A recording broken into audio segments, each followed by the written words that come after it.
Hi, I'm Daniel. I live in Houston and I'm an EV driver. So my previous car, before I got my EV, I had two cars in my family. One is a 2015 Mercedes GLK and the other is a 2000 Acura NSX. And the reason my wife and I both like those is they're sporty, they're fast, and also they're well built. And as we started looking at cars to get and cars to replace those with, we started thinking about how these cars integrate into our lives, whether they're easy, whether they're difficult. We've got two kids, so the easier the cars can be, that's one less thing that we have to take care of. The difference I found with an EV is you don't even have to think about it. We go out, we get in, we turn it on, we come home, we plug in, we forget about it. There's nothing at all that we need to do or worry about, which makes our lives that much easier. I've got two daughters who are 2.5 and almost 5 years old. And whenever we're out driving around, my 5-year-old really likes pointing out EVs on the road. She doesn't always get it right, but it's nice to know that she's looking for them, and also nice to know that both by driving an EV and seeing other ones on the road, we're helping keep the air clean for both of them. One of the nice things about driving an EV, even if you can't power it with 100% renewable electricity, is that it reduces your emissions from driving by 70 to 90%. So my wife drives 30 miles each way to work, and 10 years ago in the EV that we had then, which was an early Nissan LEAF, that was kind of a hairy trip. Since we've gotten our new LEAF, we don't even have to think about it. She just hops in, drives up, drives back. We plug it in or not. Sometimes we'll only plug it in every couple of days.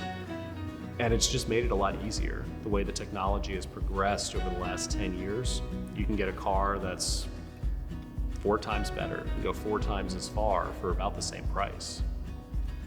Something else people ask me about with my EV is, do I get range anxiety? Do I worry that the battery is gonna run down? And the more I drive it, I realize I don't, primarily because I can charge it at my house. People worry about charging. They worry about where they're going to charge their EV. We're fortunate enough to have a garage and have a level 2 charger, but even plugging it into a regular old 120 volt outlet, the same one that you plug your cell phone into, works. We did that for 5 years with our first EV, and as the batteries have gotten bigger, it's become even more viable. One of the big questions I get from people who see me in an EV and who I talk to about an EV is, how much does it cost? People think it's really expensive sometimes. So the cost savings really roll out over time. You've got the fuel cost savings just because electricity is so much less expensive than gasoline. And one other big thing is you've got the maintenance savings. I had a LEAF for 5 years back in 2012, 2016, 2017. And over that entire time, I spent $200 on it on maintenance. So as great as things are now, especially compared to 10 years ago, I'm excited for the next 10 or 15 years as automakers start to come out with more electric models, commit themselves to only making electric models, and infrastructure continues to get built out to allow people to feel more comfortable driving them and buying them and incorporating them into their lives. So some people are evangelical about religion.